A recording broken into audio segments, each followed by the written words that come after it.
A special event. So thanks for coming. This is an exercise in democracy. I'm Bill, some of you know me, some don't. I'm Bill Marker. I'm sponsoring this. This is my thing. For the new council president candidates. I'm a longtime political and community activist in this area. I've lived near Washington Boulevard, Martin Luther King Boulevard, over 45 years. I only invited Zeke and Shannon, and I thank you both for accepting my invitation. I hope we will elect a new city council president this year.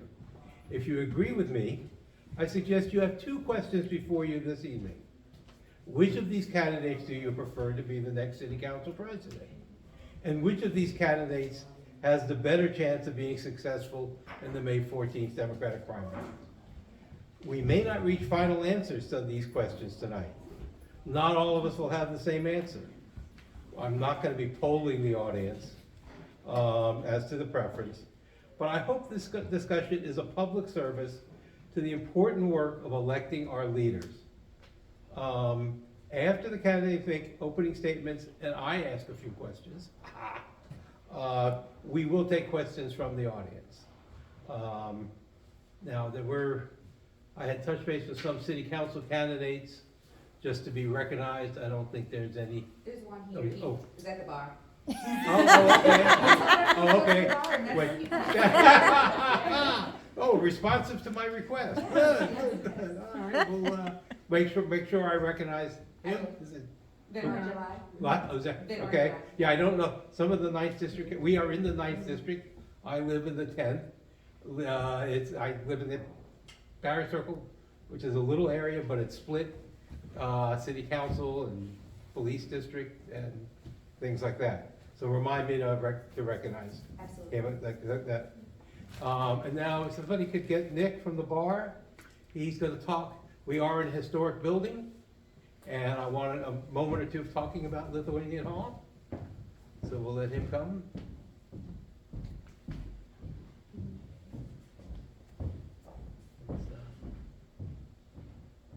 This block, it used to be known as Little Lithuanian. If you don't, the crosses right across the street, I think it is a city park, but are Lithuanian style crosses and stuff, and that's part of the specialness of the city is to have things like that. So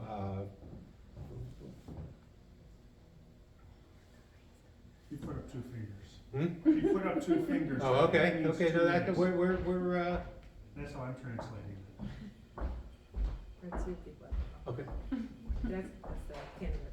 Okay, this is a city council candidate, say your name. I told him to go to the bar, and that's what he did. Yeah, Federal July, running for city council for the 9th district, which is the district that we're currently in. Thank you for coming. And now Nick will talk for a little bit about the building.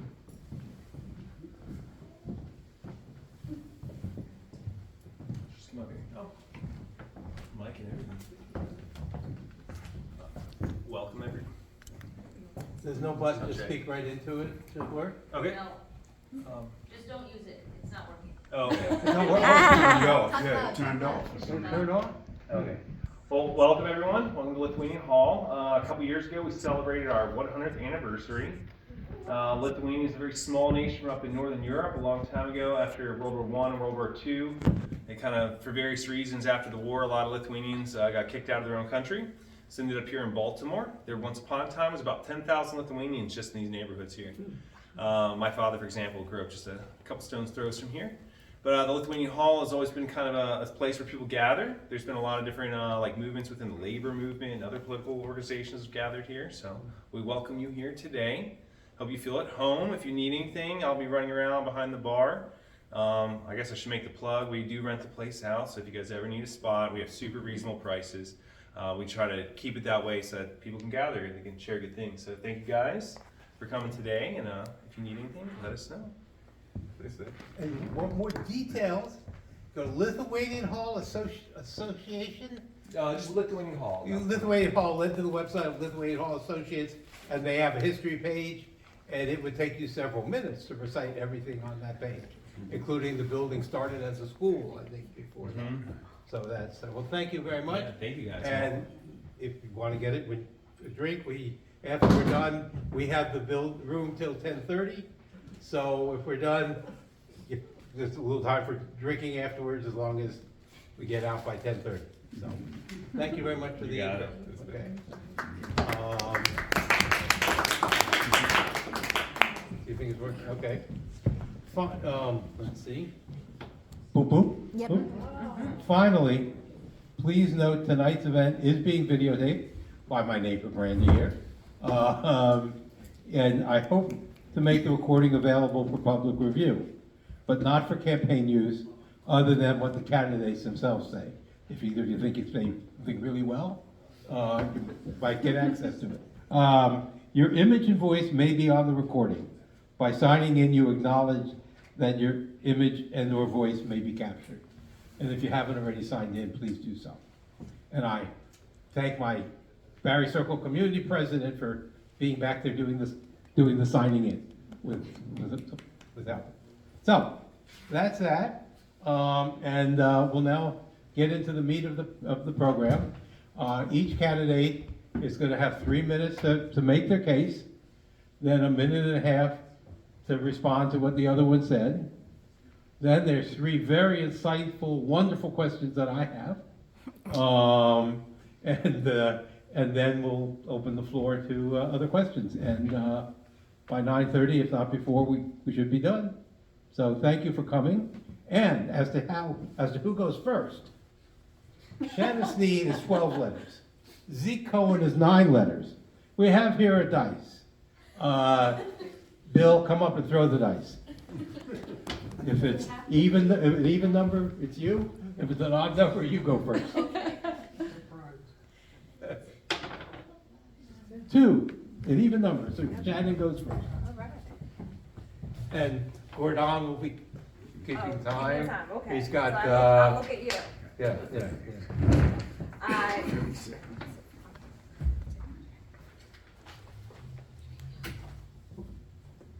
Good evening, everyone, and thank you all for being here. I am Shannon Sneed. I'm a former councilwoman in Baltimore City. I represented the 13th district. I often like to say I am not a politician. I am a public servant.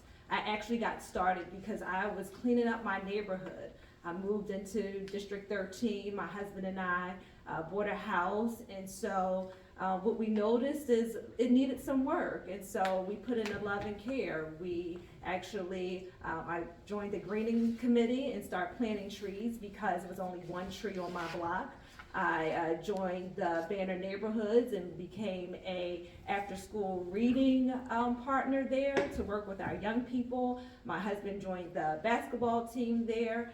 I was working at the time at WJZ Channel 13. My background is in broadcasted television, and so I've covered the good, the bad, and the ugly in Baltimore City. And essentially, I thought we could do more in our community. That's where it starts.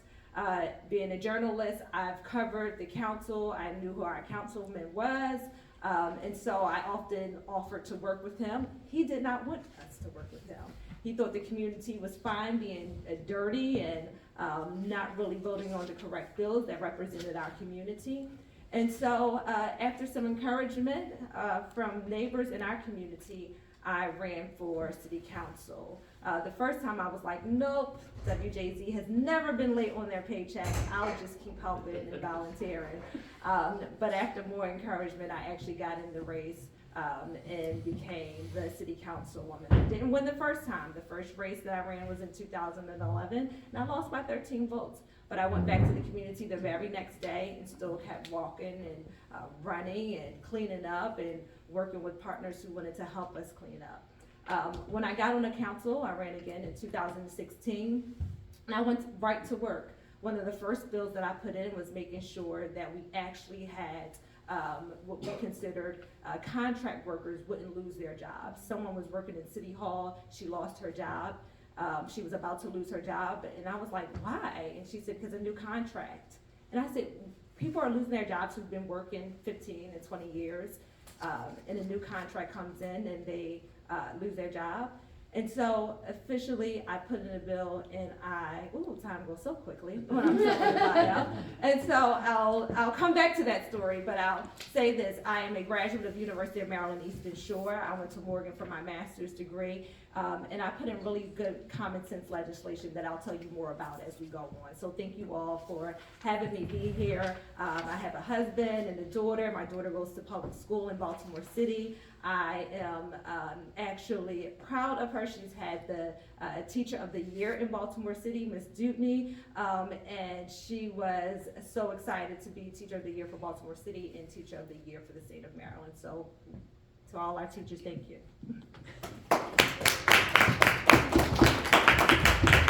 I do have brief introductions, but I forgot to do it, so I won't do them.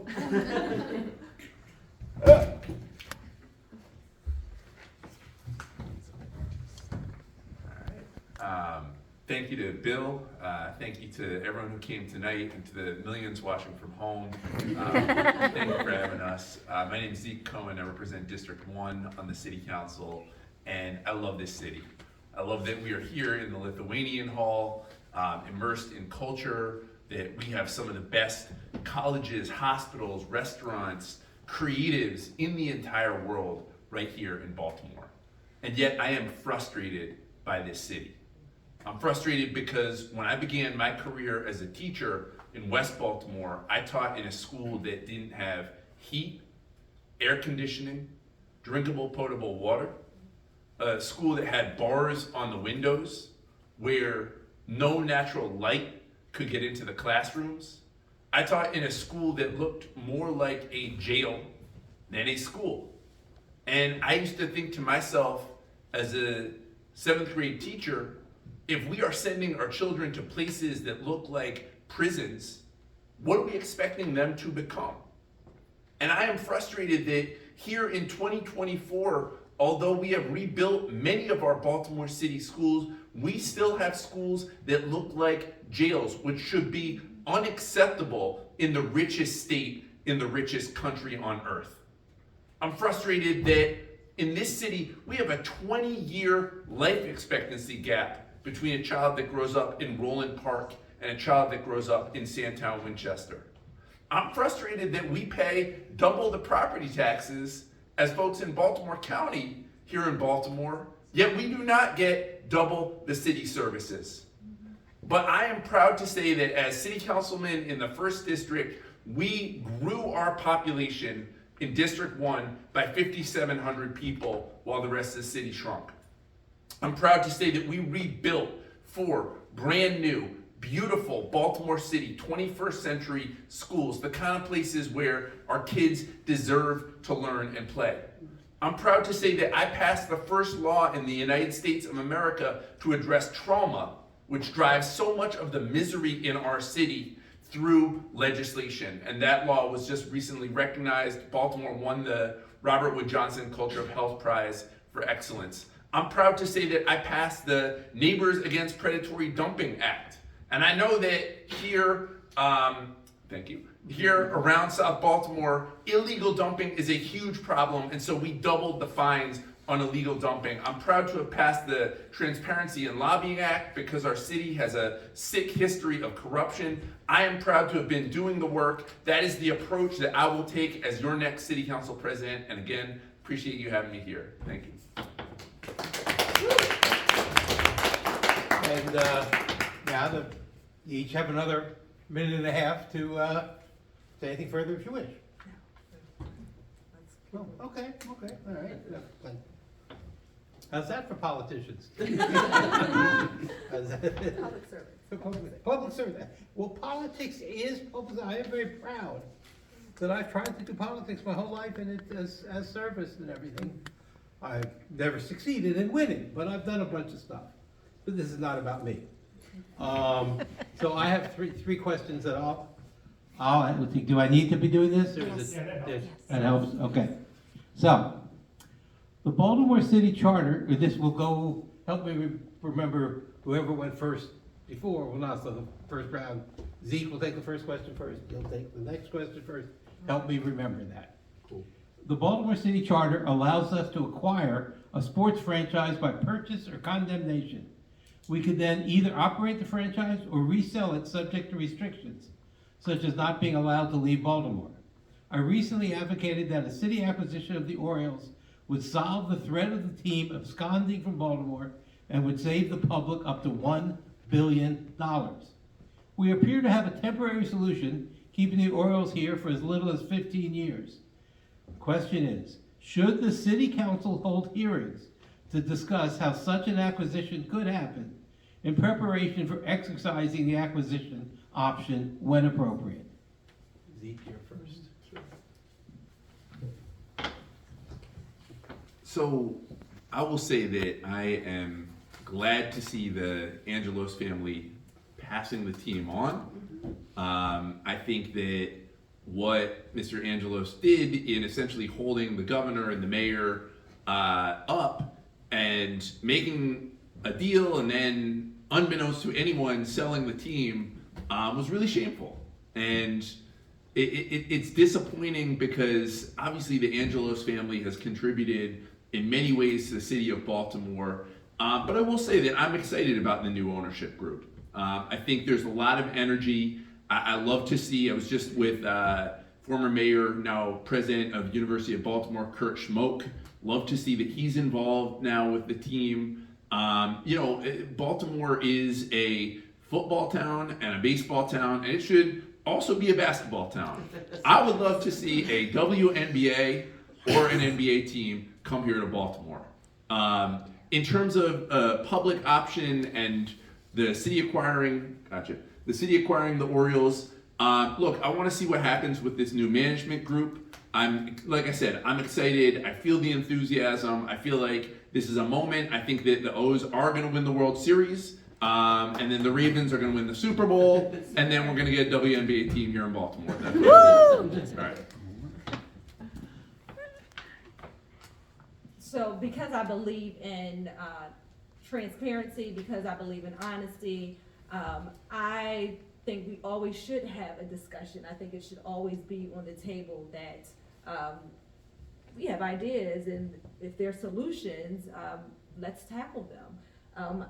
I hope that they treat the team better than they treated them in the past.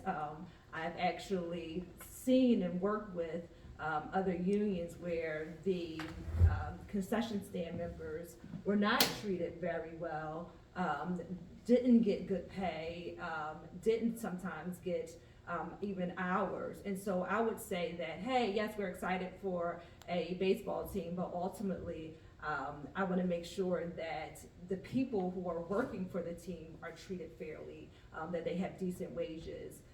And so I would say, let's have the discussion. Let's bring it to City Hall. That's what we're about. It starts at the city. It starts with us to let them know that we're watching, if anything. And sometimes you have to use City Hall to be a bully pulpit to let people know we just won't accept anything and that we will always fight for the people of Baltimore City. So. Thank you both. And I have 3 questions, and I did, what I'm about to talk about, I think they both heard before, but I did send the proposal I'm about to mention to them in preparation.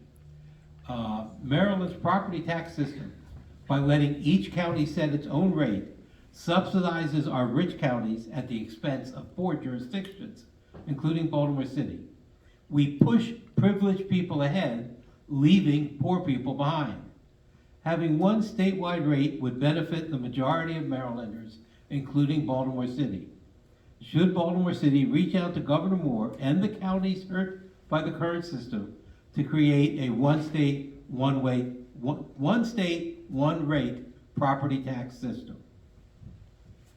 So I want to say, even though you sent the information, it sounds good, but I always like to know and do the research and really find out if it can work. And so definitely not against it at all. But I grew up in a home. My mother was a single parent mother. My father died in a car crash. My sister had a hole in her heart. My mother still had 2 other kids to care for. And so, but she never essentially gave up. She still owned a home with the help of my grandparents. And so in terms of making sure that, hey, yes, we want to make sure that taxes are lower, but we also want to make sure that we are getting everything that we need in trash pickup, recycle pickup, no potholes on our streets. You know, we want the essential services, and so we are not. And so sometimes I feel like because we are paying higher taxes than other jurisdictions, but we're not getting what we deserve on the other end. So in that respect, oh yes, we would love to lower taxes. Who wouldn't want to lower taxes? But I also want to make sure that here in Baltimore City, that we just get our fair share across the board. My daughter's in Baltimore City Public Schools. I want to make sure that all public schools are good. And so if we lower the taxes, is there still going to be a gap, or are we still going to have other things that we're not reaching? And so I look at it from that way. Listen, if I'm paying more and we're getting everything we need, I don't mind paying. But if we're not, if that's just gonna mean more public schools are horrible, is that gonna be more horrible city services, then I'm gonna have to question. Yeah, simply put, the tax structure in the state of Maryland is deeply inequitable. Baltimore City, as I mentioned before, we pay double the property taxes as our neighbors in Baltimore County, and we have essentially subsidized Baltimore County through white flight, through highways that go through our city. We have essentially subsidized folks to live in the suburbs, to work in the city, to not contribute through any kind of tax structure, to use our roads, our city services, our police, our fire, all of these apparatuses, and pay nothing back to us. Their taxes go back to Baltimore County. It is deeply unfair. Both Shannon and my daughters go to Baltimore City Public Schools. Really proud of the work that I've seen happening at Hampstead Hill Academy, which is my daughter's school. But one of the things that I want to see within the next 4 years is universal free pre-kindergarten for the entire city of Baltimore. We know that pre-K is the universal equalizer, that our children's brains do the most amount of growth, 0 through 5. Every study you can find will show that $1 invested in pre-K yields $4 over the span of a kid's life or more. We deserve universal pre-K in Baltimore. DC has it, New York City has it, and when I become council president, we will have it right here. Thank you. If anybody wants to know what I'm talking about, my email is at the bottom of the flyer. Happy to send you my proposal. It's based on 4-year-old numbers. New numbers are supposed to come out, and it's not the proposal that is flying out there to just cut our taxes and risk services. Happy to give that to people. And now, my last question is the political nerd question. The members of Congress elect the Senate leadership and the Speaker of the House. The members of the General Assembly elect the President of the Senate and the Speaker. Wait. I've got this. I goofed that up. I'm sorry. The members of Congress elect the Senate leadership and the Speaker of the House.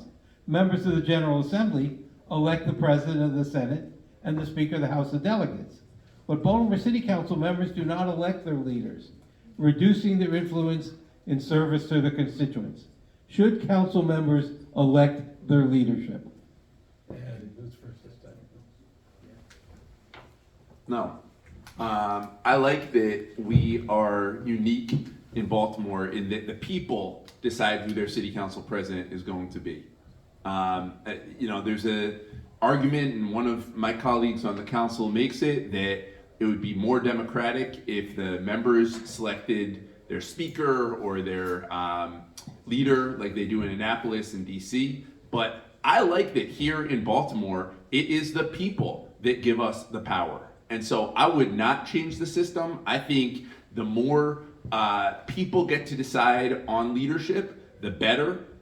So I would absolutely push back against any proposal to change it. I think that we need to do more to empower people to be part of our democracy in Baltimore. I think we have a crisis of democracy across this country where people feel disenfranchised. They don't feel like they have a voice in shaping government. And so to me, absolutely not. I would not support any movement away from the system by which people get to choose their representation. I would actually put it out to the people. I think that's a question that we need to ask more of our residents.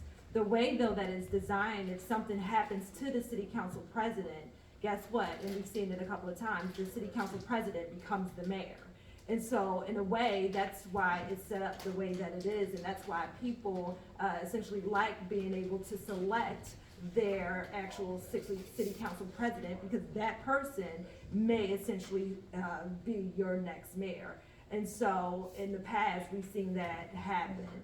But I would say we can put it out to the people and let them decide what we should do in the future. Like I said, I listen to the residents of Baltimore City. So many times I've sat in meetings before I even became a councilwoman, and I'm like, they're not listening to us. They're not listening. They don't get it. And so I feel like, here's another example. I'm doing public financing. We put it out to the people. 75% said, hey, we hate the way that elections are being run. 75% said, we prefer public financing. We are tired of the pay to play. And so again, this allows people to have a say on how they view elections. You don't have to sign up for it.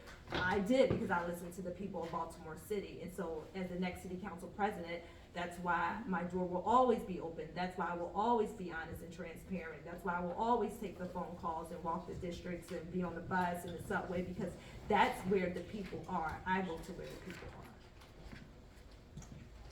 Well, thank you both for answering my questions and not necessarily saying, yes, Bill, you're right, even though I am. And that we'll now take questions from the group, and we'll see. We'll figure, if it hasn't petered out in a half hour, we can decide whether to keep going at that time or not. Erin, are you asking you yourself or you press? Oh, no, not just myself. Okay, well, go ahead and go first then. So let's talk about one of our age-old questions in Baltimore. How do we balance development and the needs of developers with the needs of community members? I mean, we know about these wonderful projects in Harbor East and Port Covington, Baltimore Peninsula, whatever, and the great special attention that developers get and the challenges that communities have trying to fight for resources and attention, either as part of those projects or in direct opposition to those projects. Tell us a little bit more about your philosophies on how we can balance the needs of development and residents. So here's the one thing that I've noticed over and over again, even again, my background is in broadcasting television. It never happens in the neighborhoods. It always happens around the harbor. And here we have another argument that we've seen firsthand with the harbor. And residents have said, but I wasn't at the table. It didn't feel authentic. It didn't feel transparent. And that's the one thing, it was pushed in front of us. It was shoved down our throats. And the harbor is supposed to be for everyone. Like, it's supposed to be for neighbors. It's supposed to be for tourists. We want it to shine, but we also want to be a part of the process. And I think that's so very important. If we don't have that, that's when, shelf it. Because we have good ideas. So many of us are experts in our field, and we come from all over, and we're trained in different areas. And so we should have a seat at the table, and it all shouldn't come from one person or one organization throwing it down our throats. And I think we need to look at, instead of saying the word equity, we look at, well, when's the last time we did something in East Baltimore? When's the last time we did something in District, 14? When's the last time that we hit some of our hardest hitting areas?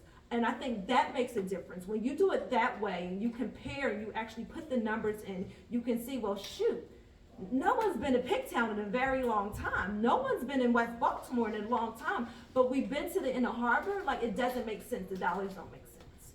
So that's how you do the balance, I believe. Yeah, appreciate the question. So I'm proud to say that in Southeast Baltimore, we have grown not just along the water, but in our middle neighborhoods, major investment right across the street from Bayview Hospital. We rebuilt a massive amount of public housing.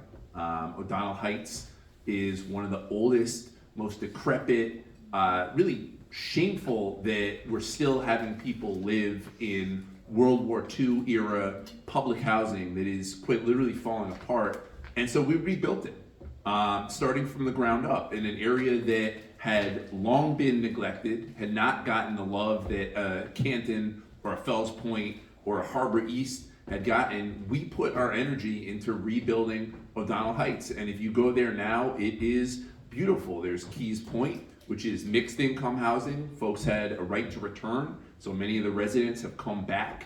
And that is how I think we should do development across the city. It should not just be focused on areas of wealth, but we have to be strategic with public dollars in supporting development outside of the L. Last story I want to tell, Mr. Beatty, who owns Harbor Point, big time developer, got a big TIF, tax increment financing, before my time in office, came to me after I got elected and said, Zeke, I want to see more density, I want to go higher in this development. And I said to him, that's great.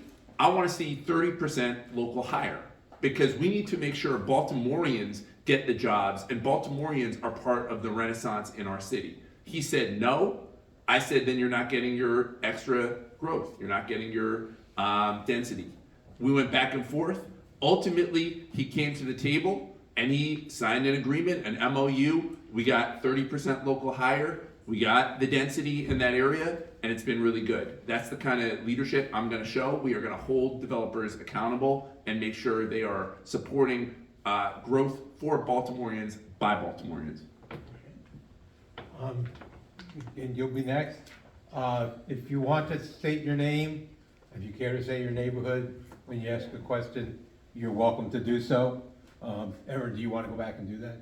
My name is Erin Crest, and I live in Riverside. Okay. And lady here is, yeah. Shelley Rose McGraby. With someone else first, or? Oh, you? No, you're. Your hand was up. I'm a relatively new resident of the city. I'm in the Mount Vernon neighborhood. When I received the flyer for this event, in quite bold lettering, it said not wheelchair accessible. I've had an autoimmune condition most of my life. I spent a good chunk of my teens in a wheelchair. I also now have neighbors. Her husband is in a wheelchair. I'm thankful to have had access to excellent health care itself and healthcare coverage and access to modern medicine. A lot of people don't have that level of access. According to data from the CDC and the census, a little over 12% of residents of Baltimore City and over 22% of residents in the state of Maryland have some sort of disability. What are we doing to ensure better access, such as access to an event like this, for people with disabilities? Before you all answer, let me answer myself, because I made the arrangements, and I'm a retired lawyer, and much of my career was involved with disability. I can't remember my mother doing disability issues, and I worked for the National Center for Law of the Deaf, and I felt bad about doing that. Frankly, this room cost me $300, and the other room I was looking at was $500. So I made the decision not to, but that's why I put it on the flyers. If it had been a public event, it would hopefully be more of an issue. I thought about trying to get sign language interpreting, because I did not do that. So I appreciate the question. That is the decision I went through in deciding to pay $200 less for a personal event. And I understand the Lithuanian Hall predates the Americans with Disabilities Act, so there isn't necessarily that hard requirement. However, again, I just want to make sure that we're inclusive. I want to let them answer, but I literally, my main friend in the wheelchair, I called and left an apologetic message the other day. Yeah, so appreciate the question. Baltimore needs to be a welcoming city for everybody. I'm actually proud to have passed a resolution, my first term in city council, proclaiming us as a welcoming city. Specifically, that spoke to, at the time, we had President Trump, who was aggressively going after our immigrant community. And so our resolution said to our police department and all of our city agencies that we do not want you checking people's papers. We do not want you in any way collaborating with ICE. We want to make sure that anyone who wants to live in Baltimore and can go to school or work and contribute to our city belongs here. I'm also proud to have passed a bill a couple years ago that made all of the restrooms that are single stall in the city gender inclusive. That was because a number of trans folks came to City Hall and said to us, listen, we don't feel safe in some of the public restrooms. You know, just like your critique tonight about wanting the space to be more accessible to folks with disability, they said we need our restrooms to be accessible to trans, non-binary, and just everyone. And with very little fuss, with very little muss, we passed that bill. And now if you go across the city, all of our restrooms are required to be gender inclusive. And so I think we can make meaningful progress on making our city welcoming to everyone, particularly people with disabilities. And again, appreciate your question and appreciate you being here. I am actually living it right now. My mother was a caretaker for my grandmother and had a stroke at my grandmother's funeral. My mother was able to drive. My mother actually helped with her grandkids. When my mother had her stroke, it changed our lives. She's no longer able to drive. She really can't see. And it's affecting all of us. It took my mother a number of years, and she now lives with me. And so I'm living it and going through it every single day. I would love to work with you to figure out what we need to do on the Baltimore City level. Because my mom doesn't recall ahead of time the same way to see what is it going to be like. And I'm like, Mom, let's just go there and see. And if it's, we can help you, or you can lean on me. And she's like, nope, not doing it. I may fall. I'm bigger than you. And so I would love to work with you to do it because I'm actually living it and I understand it from a different point of view. So. January, July, as you said, running for city council for this 9th district. One of the things that's been interesting for me as I've been on this path is that you often hear council members say that, city council doesn't really have that much power. It's a mayor-controlled city, and that's where all the power is. As two people who have been council members before, what is your perspective on that? And would you be open or thought about how we could potentially change that balance between the power between the mayor and city council? So absolutely, but we are the bully pulpit in a lot of aspects as well. And so that's how we're able to get some of the things done that really doesn't touch us. Education doesn't fall under us, but we still speak out and we still rally and we still do what we can to make a difference. I haven't seen it recently, but I'm like, that's what I want to see. I want to see parental engagements in school. When you talk about public safety, essentially it doesn't fall under us. We just got local control. It happened when we were on the council to fight for it to be here. And so you can make a difference, you can change. And we also need to start with the Board of Estimates. I think that's where you might be leaning towards because the mayor essentially has 3 votes on the Board of Estimates. And so we could change that, whereas it's only 1 vote, 1 for the mayor, 1 for the city council president, and 1 for the comptroller. And that would change a lot of it, because right now, no one is gonna vote against their boss. It hasn't been done. It hasn't been done in the last administration. It wasn't done during this administration. So that is one way to change it as well, in writing policy to do it differently. But we still, no matter what, it's still the people have power. And I guess that's why you're running as well, because you know that it's people that can change. It's people that will come out to make the difference. So yes, we can change that, and we should, no matter whether we're in office or not. Yeah, I think that this idea that folks have that we have a weak city council and a strong mayor system, while structurally true, is also a function of we've had weak leadership in the city council. And I think we have ceded a lot of our power to the executive. Specifically the example of schools, right? We contribute 1/3 of Baltimore City Schools' budget by the mayor and the city council. So this idea that the city council doesn't have oversight or control over our school system is a lie. And when I become council president, the days of saying city schools are somebody else's problem are over. That needs to end. Specifically, what I want to do with the school system, as I mentioned, we need universal pre-kindergarten in this city. It is outrageous that DC and New York and all these other places have it and we don't. We also need much stronger oversight over our school system and over every city agency. It should be offensive to everybody in this room that last summer we had 4 public pools that were unable to get open.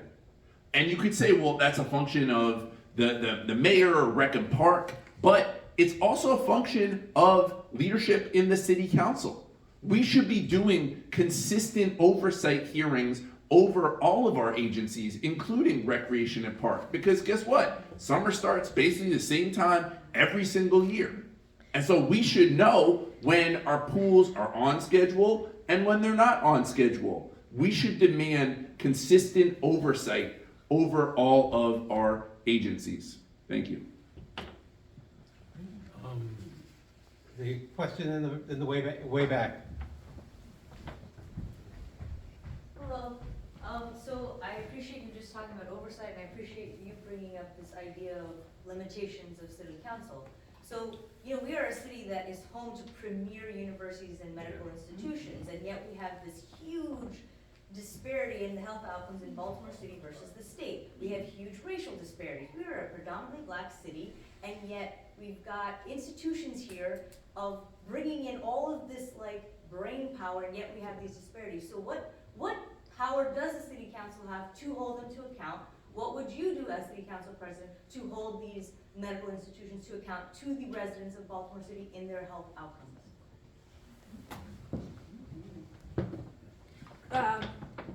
Good question here.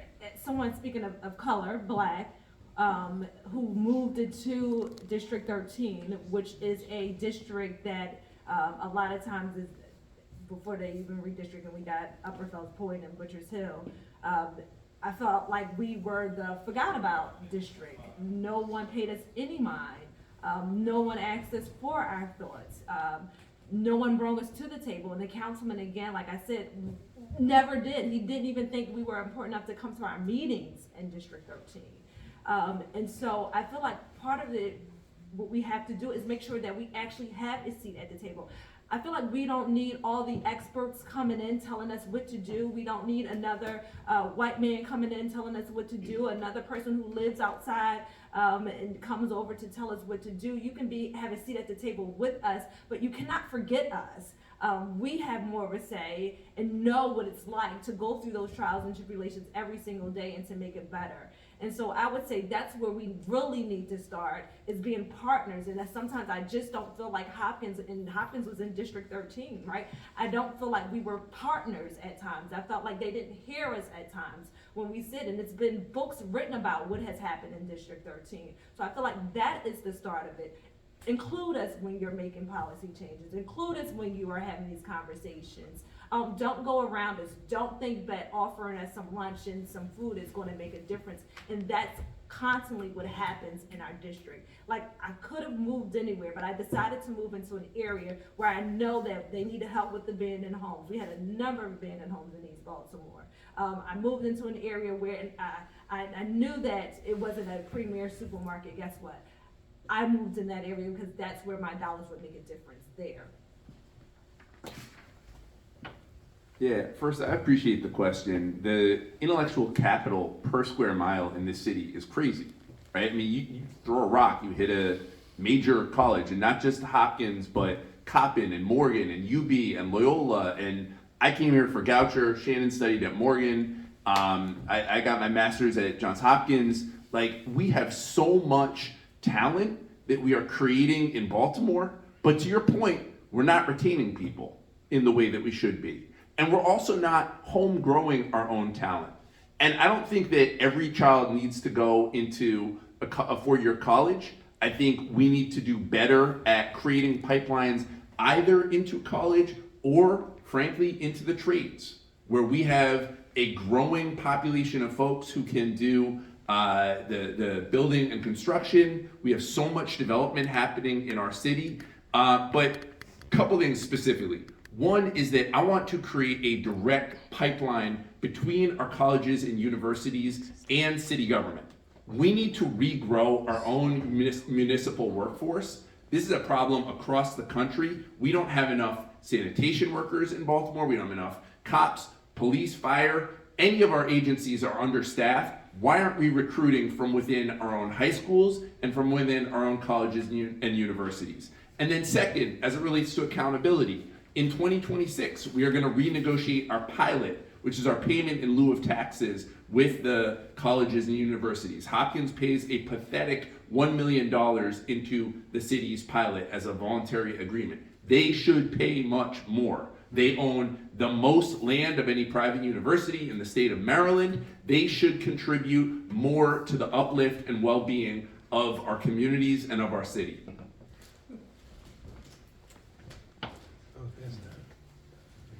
Yes, I'd kind of like to piggyback off this lady's question before.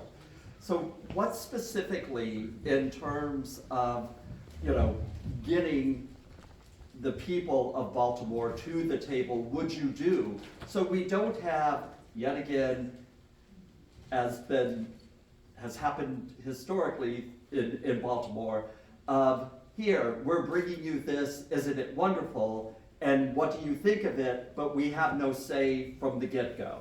So what specifically would you do to get Baltimoreans to the table when there is a major development like the Harbor Place? Yeah, so I'm proud to say that every bill that I have passed has been brought to me by other people and has been done in collaboration with community. I'll specifically lift up the Healing City Act, which I mentioned is the first law in the United States to address trauma through legislation. That was because after a school shooting in West Baltimore, students from Frederick Douglass High School came to the city council and said, you all are spending too much time thinking about how to police us, and you should be spending more time thinking about how to prevent the trauma that occurs in our daily lives. I spent a year doing a listening tour with those students in laundromats, in libraries, in rec centers, and after that year, we went back to their high school, Frederick Douglass High, and Mayor Jack Young, the mayor at the time, signed our bill right there at their school. That's how policy should be created. Folks who are most impacted by the laws should not only have a seat at the table, they should be driving the whole conversation. When we passed the Transparency and Lobbying Act, that was because a group of residents came and said, we are tired of the corruption, we're tired of seeing lobbyists be able to operate behind closed doors and cut deals with elected officials. And so we passed that law in partnership with the ACLU, No Boundaries, and a number of other groups at the time who just wanted a cleaner government. What I would do in part is I want an office of organizing in the City Council President's office. I want to take the best ideas that come from our communities and come from our universities and hospitals and colleges and high schools and bring them into city government. That is how we create effective policy and change our city. So as a councilwoman, I always talked with our district, always talked with the residents, attended community meetings. And so even before I got into office, we had a list in District 13 of what do we want to see? Like we've had all these different plans, I talked about them earlier. And then I go on, I tell you, a lot of my legislation is based on how I was raised and how the impact that it had. Even when I was on the council, I brought my daughter to the council, and I noticed I was nursing in my office. I was nursing in the bathroom because we had staff in the office. I put in a lactation bill and said, hey, every business should have a flex room where mothers can actually nurse and pump. And it doesn't have to be in a dirty bathroom. It doesn't have to be in an office with many people. It was people and women who got behind that and said, absolutely. So a lot of times it's just like we're going through it. We want to change it. It shouldn't be the same. And that's how you get, again, along with what the councilman said, that's how you get good legislation out, because you're going through it. You're fighting for it. You want to see better. You don't want anybody else to go through this. And so to me, you bring everyone to the table, and whether you agree with it or not, that's essentially how you, to me, you get the best bills. You hear the pros and the cons, and before I put anything up, that's how it would work, and that's how I've worked in the past. So, I'm sorry, could I have a follow-up on that? Because I don't, you're talking about, you know, well, people come to me and I would talk to people, but like with the Harbor Place deal, it was done. I mean, this thing was designed and nobody was there, you know, from the community to say, you know, with a developer coming to the community and saying, what would you like to see? Now, whether they do it or not, you know, is another thing, but what would you like to see? And I'm curious, Councilman, I'll put you on the spot. You know, how did you vote on this? And, you know, if it was important for the common citizen to be involved, if you voted yes and it moved forward and they weren't involved, why? Yeah, so a couple of things, right? So I voted to support the rezoning of Harbor Place, and I'll tell you why.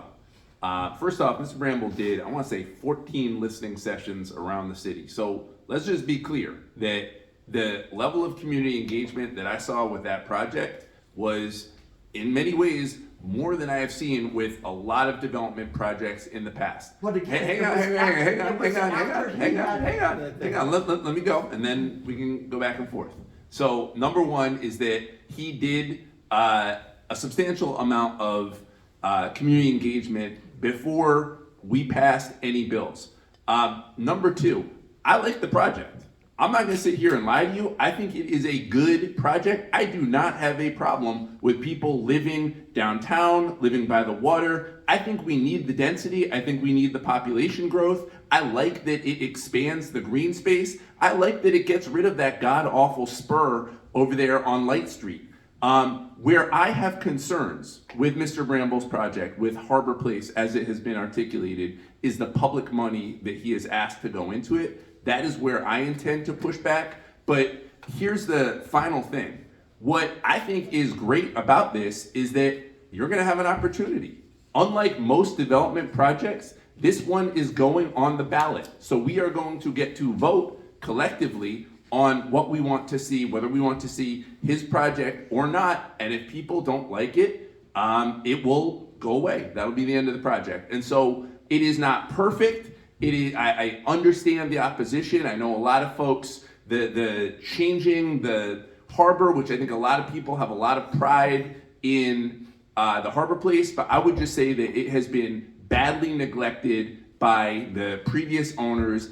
I want to see someone make that investment. I just want to see Mr. Bramble put up more of his money into the project than I'm currently seeing. That's where I'm having challenges with it, but I'm gonna respectfully disagree a little bit on the process that got there. No, you heard first, did you want to say anything further on that? And I think maybe at the bar afterwards, the two of you can. I just think my question isn't being answered. It's not so much the Harbor Place project. It's the fact of the community wasn't involved from the get-go. He came. That's not true, because there were several public hearings before. We went to one. This is way before any designs were done. There were public hearings where there were what? 14 of them. Yeah, there were like 50, 60 people at the one we were at discussing what we wanted to see. So More public engagement than I've ever seen on a development project. Was it perfect? No. Never gonna be, but again, we'll talk at the bar. Randy, did I see a hand raised? Yeah. Okay, and I see one in the back, Randy, and then I see one in the back, and then it'll have been about a half hour, and we can decide if we wanna go further after that. Those are the two hands I see at the moment. Randy, 3 hands. was there a third hand? Madam President, you will of course get to ask a question. how about Okay, thank you. So my question kind of pivots the concern about developers in the opposite direction. I live in Berry Circle. Many of the folks here tonight do too. 4 blocks south of where we're all sitting, long blocks, is Washington Boulevard. Yeah. And many of the major buildings on Washington Boulevard are vacant, have been vacant for many years, and there is no plan to put them to any constructive purpose. And I wonder, as council president, what your thoughts would be about holding property owners responsible for essentially weaponizing real estate to hold entire communities hostage. My husband and I moved here from California over 20 years ago, and we bought our home in Berry Circle. It's our forever home, and it's the home we raised our son in. And we do everything we can to try to make the neighborhood better. But the commercial area continues to suppress the potential of our community, and the property owners tend to purchase those properties to take them as a loss, or to just sit on them and wait for something magical to happen and for the values to increase before they sell. What would your plan be to address that? So we had it in District 13. Hopkins was our biggest developer, who sat on like blocks in East Baltimore for years. When I got into office, I'm like, let's go through and see who really owns this and figure out like put the pressure on to make them do something. And so we did. And the reason how we did this is that we actually we're exposing, we're telling you are the biggest problem in District 13, where you say you care about the community. You are helping us to continue the blight in East Baltimore. And so we were able to do that just by saying, we're paying attention. The other guy didn't say anything. We're saying something, we're speaking up. And so that's how we essentially got the 200 block of, I believe, Chester. I may be having a block wrong, but it's right off of Monument Street. Monument Street is another area that has people who've had these properties for years that are falling down, that don't add to the actual uplifting of the community. Horrible. And so we actually went after them as well, with working with HEDC in reference to what do you want to do with this property, because if not, we're paying attention, you're going to get fined. We want to be after you over and over again until you do something. And so that's how we actually got some of the properties on Monument Street for them to do something, put something else in, and that was before COVID too. Now it's a whole different story, I feel like.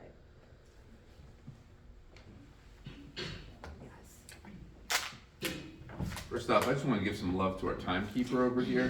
That guy is on. Thank you. He's even keeping the questioners on time. Appreciate you. And thank you for the question. So 2 things. One is there's actually a bill in Annapolis right now sponsored by Doug at Boyce that would allow us to increase property tax on folks who essentially do what you're saying, which is sit on vacant properties, speculate. And it is a predatory practice. We see it in cities across the United States. Baltimore is prime time, right? We know that the land values will go up in our city eventually. And so we have speculators, big landowners that will buy houses and then just sit and sit and sit. What I believe we need to do is hit them in their pocket and actually tax them at a much, much higher rate. That is something that Washington, D.C. did, and they were able to really get a lot of those slum property holders to sell or get out. That's number one. Number 2, though, is that I really like the plan that Build and the GBC and the mayor put forward. It's a $3 billion plan to address the 14 to 15,000 vacants that we have in the city of Baltimore. The reality is that vacants in this city cost us about $200 million per year each year. We lost 4 firefighters as a result of fires in vacant homes. It is a catastrophic problem in our city. What Build has shown, starting in Johnston Square and Greenmount East, is that when we go block by block, when we invest in community leadership, we can actually dramatically reduce vacants to the point where the market stabilizes, the private sector steps in, and we're able to sell homes and guess what? Lower crime, increase wages and life expectancy. So that is the strategy that I would deploy as city council president. Thank you.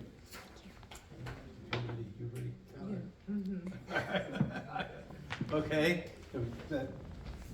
Hi, my name is Kelsey. I live in Remington, but I'm also a current Master's of Social Work student over at Maryland, like right across the way. And I kind of want to talk a little bit about housing, right? So per the Baltimore City point in time count, January, it's a single count, right? In 2023, approximately 1,551 people were counted as homeless on a single night in January. In August 2023, Housing Authority Baltimore City, IHBC, opened up the waiting list for public housing for the first time in years for 2 weeks. And in those 2 weeks, they've received about 30,000 applications. The city recently finally made some really awesome progress on the purchase of 2 hotels for emergency shelter, but that's exactly the thing, it's for emergency shelter. And that's not permanent housing. So clearly there's a massive need for good quality affordable housing that is safe and decent to live in.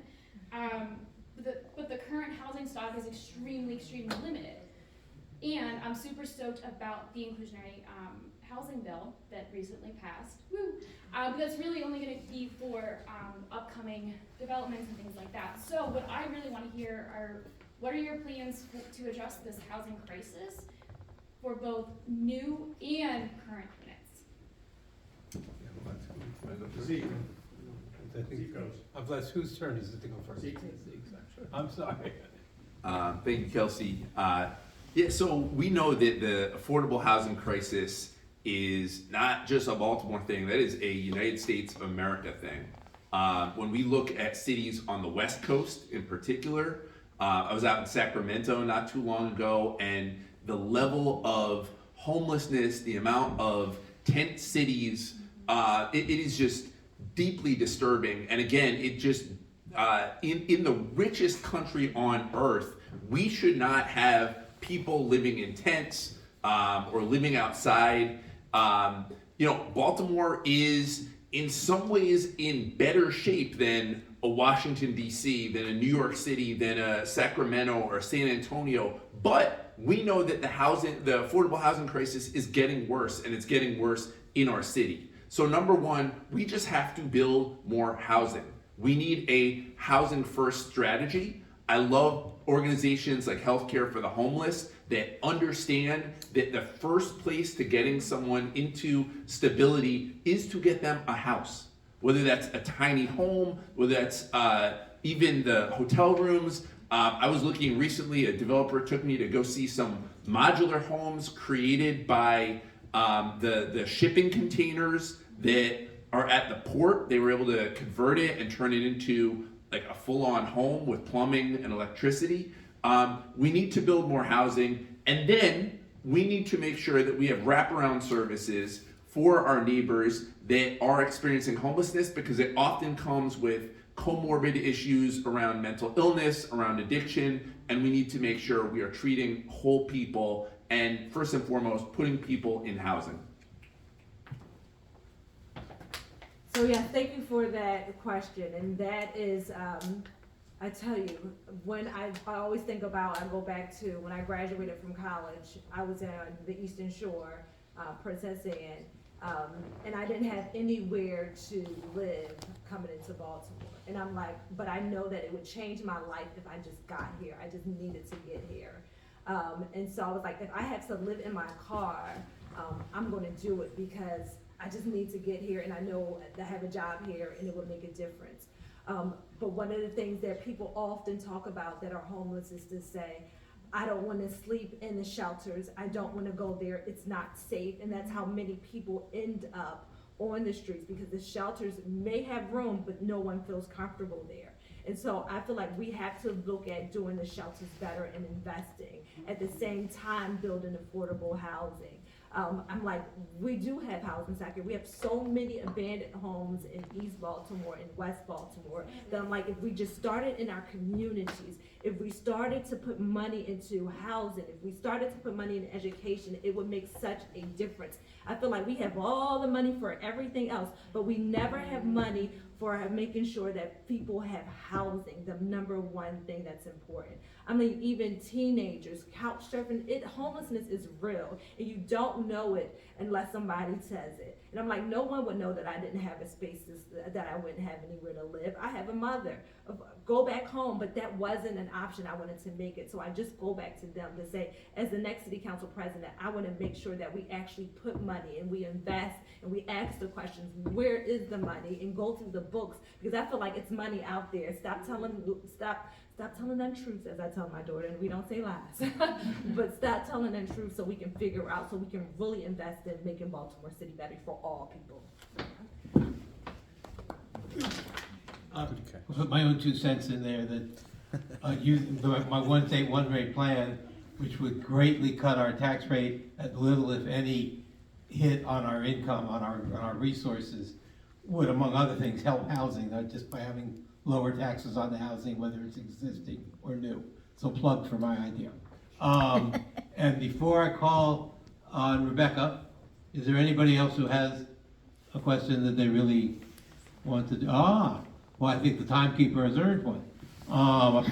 So I've been told. So we'll do Rebecca and then Gordon, and then well, each candidate will have a chance to say a wrap-up statement if they wish, and then there's a chance to move to the bar, and don't know if they'll be hanging around to talk or not, or whatever. So Rebecca, you're on.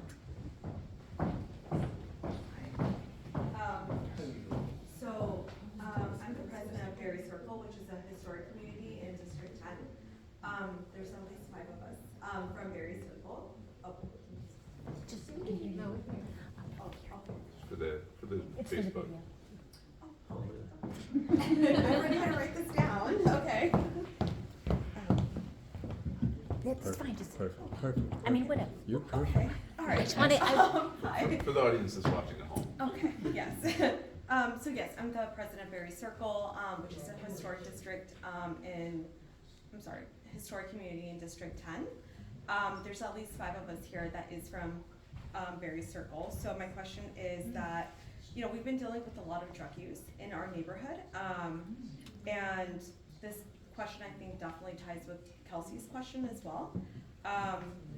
And we're dealing with unhoused individuals who are dealing with active addiction and mental health issues. And so my question is, what's your plan to get these individuals the resources they need and address the very, prevalent issue that is mental health? So outside of housing, I just want to hear what are your thoughts on having this, helping this really vulnerable population? So we dealt with it a lot as a councilwoman in District 13.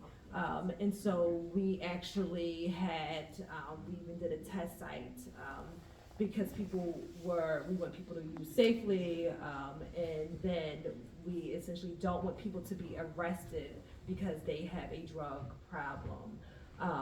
And so we wanted to get help. We wanted them to be connected. I see is we have so many hospitals around here that I would like to see them actually have some type of access where folks can come and get help and get services there. Because we do not want people to be arrested because they have an addiction problem, if that's clear. And so I know you're dealing with homelessness, you're dealing with people who have mental illness. And so for me, I would want to make sure that we actually have people out on the streets to help navigate people like, you don't have to stay here, but that are really trained, because the one thing that I just am opposed to is calling out police officers. But I feel like we want people to get help and not just throw them away. So that's how I see it. And we have homeless services now that actually go out to help people to navigate them to where they can get resources and services. Yeah, I would just say that, first off, appreciate your leadership as the president. The mental health crisis is real, and we see it with our young people, we see it with older adults. We, in the city of Baltimore, we don't often talk about this, but we lose about 1,000 people per year to overdose deaths. That is 3 times the homicide rate. We all know at the end of the year how many folks we lost from homicide. We do not know how many of our neighbors died suffering on our streets from this curable disease, which is addiction.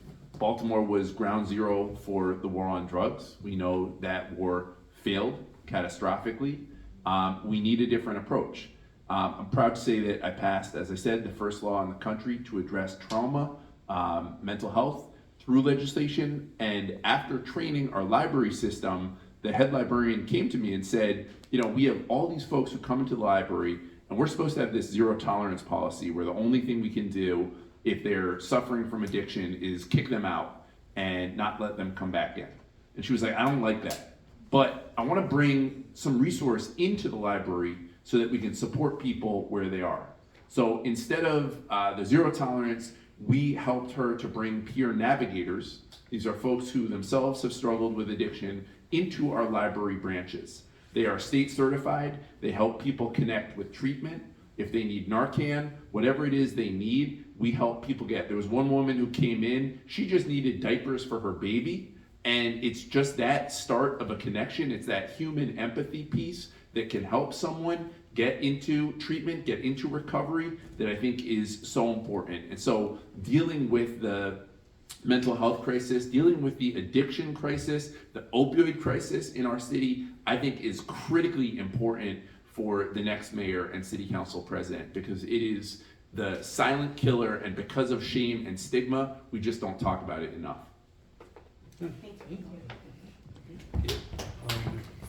And who's gonna hold the sign on Gordon? This is gonna go as long as it wants. Yeah, this is gonna be a quick one.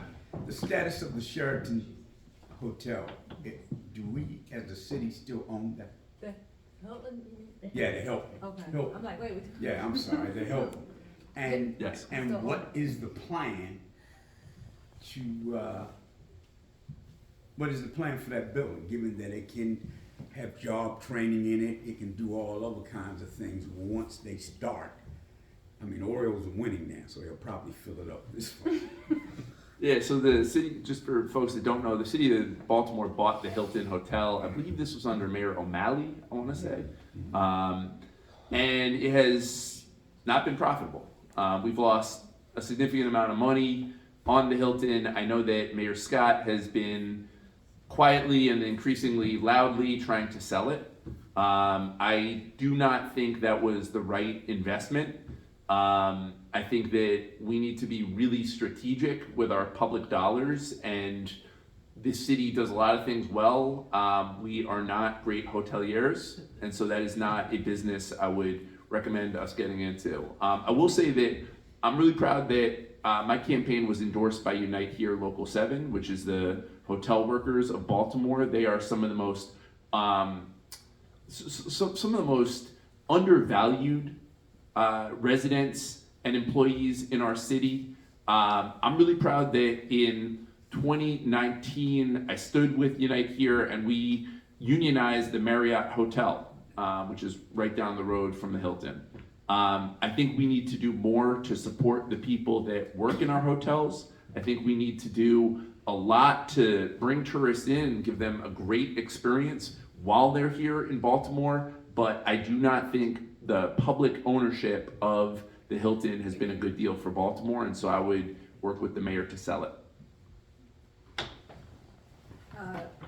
It's funny, my husband is actually, he went to school for hotel and restaurant management, and he now manages a hotel here in Baltimore City. And so I hear him talk about how hard it is in the sales and, you know, meeting each goal that they have to make. I would say it's not good for Baltimore City. We don't have expertise in that area.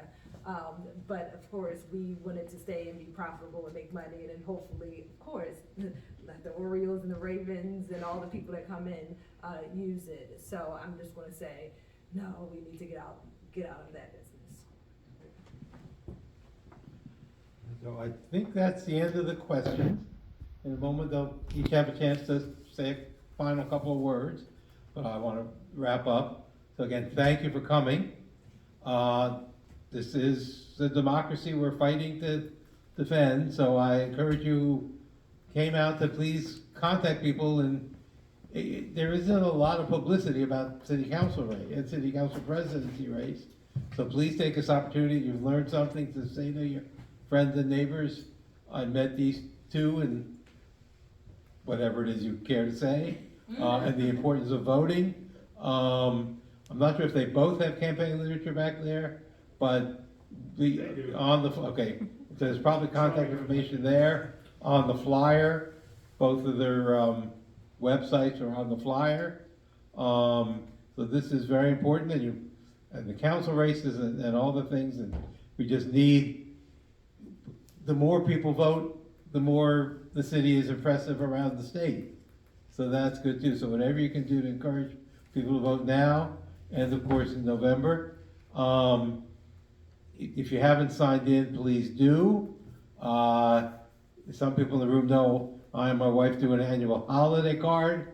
That is usually our trip, and I say something political on it. If you put yes by your name there, I'll add you to the list. I may be contacting you anyway after tonight to see if you want me to give your addresses to the candidates or not. I am not, by merely signing that, I'm not assuming that, I'm not sending that sign-up list to the candidates. But I'll ask you if you want. And I think that if you could, when we're done, just, the chairs end up back behind the orange, but if you could just help get chairs up to near the curtain, be easier for a couple of us to stack the chairs and put them away. I think that in terms of cleanup, that's that. Again, we can, if you want to have a drink, that's the opportunity is there, and I think that takes care of it. So if either of you want to say a final word, you spoke first at the beginning, so you would speak first now. Yeah, so again, this is really fun. I really appreciate everybody showing up and participating. This is exactly like Bill said, this is how democracy should work. It should be in Lithuanian halls or in church basements. This is what I love about our city, is that it truly is a city of neighborhoods, whether it's Barre Circle or Pigtown or anywhere on the west side or southeast Baltimore where I live.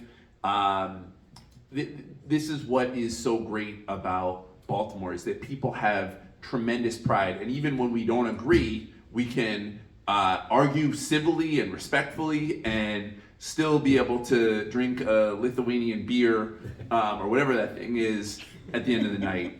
So again, I appreciate folks showing up tonight. It's always good to get to debate or conversate with my former colleague, Councilwoman Sneed. It's been really joyful getting to see our entire city and just the vibrance and the diversity. And the last thing I'll say is that I think this is a real moment for Baltimore. We have, for the first time since I've been around, a governor who actually likes us, and who, as of 3 years ago, was a Baltimorean himself. We have a comptroller who lives in our city, the state comptroller. We have a Senate president who lives here. We have a Speaker of the House in Adrian Jones who lives in Baltimore County and loves Baltimore. We have a president in Joe Biden who seems to love some Baltimore, wants to do a tunnel, wants to do infrastructure stuff here. And so if we can't win in this moment, we are never going to win. And it is going to take all of us, every single one of us in this Lithuanian hall and across this city, figuring out how to work together to make it work. And that's what I'm excited to do as City Council President, and I look forward to doing it with you all. And again, just thank you for having us here tonight.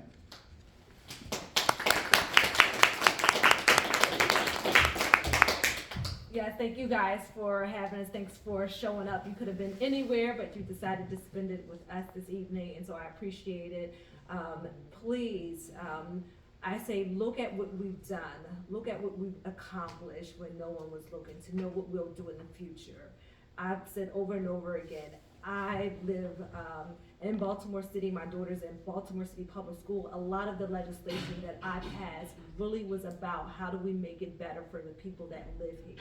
I'm not about a whole lot of talk, I'm about results and working with people, and that's how you really get things done in Baltimore City. You have to have passion, you have to have drive, and you have to hold them accountable. You gotta get out there, and so I've been doing that.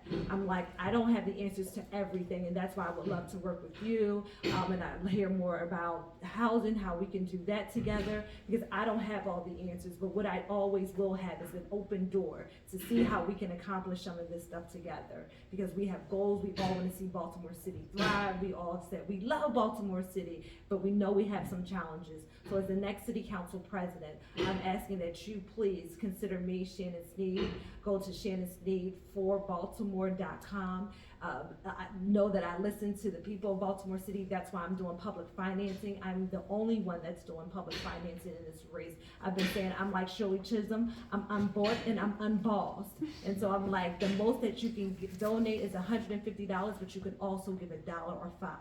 So please, if you believe in public financing, if you believe that I'm the candidate that will make a difference, please support by going to shannonsneed4baltimore.com. Thank you all for having us tonight.